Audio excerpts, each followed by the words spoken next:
I like the fact that there's the shootouts and the stuff, and for ways of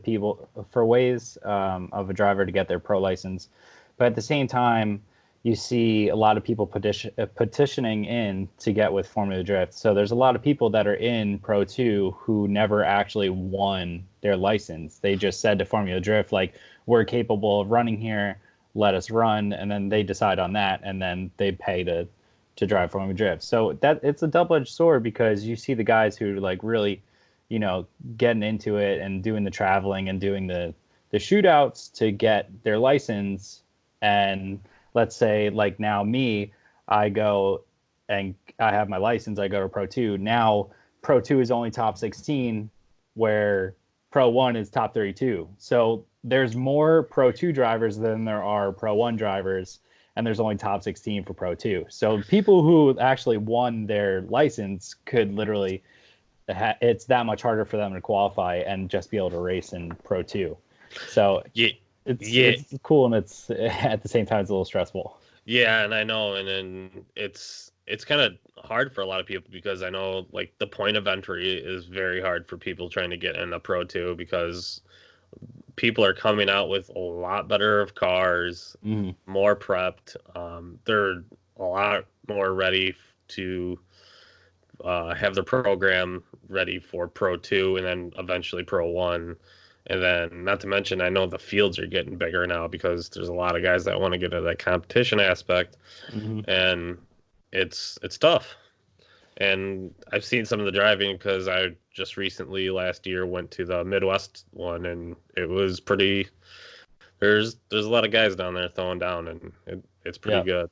Yeah.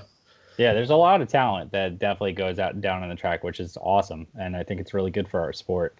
But like you were saying, how the cars are getting crazier, it definitely is more of a commitment now than it used to be for Pro 2, because you got the people who want to just race in Pro 2, and then you have people who are doing Pro 2 to eventually get into Pro 1. So they're taking it as like they're like building up that they're getting into the groove of like Pro 1 and Pro 2. So you'll see like people going like to crazier lengths than other drivers, but it's nice seeing them battle it out, and you can tell kind of just how good a driver is because you see a bunch of dudes who don't really have programs with a bunch of money thrown into it, and they're driving just as good as these guys with huge dollar programs.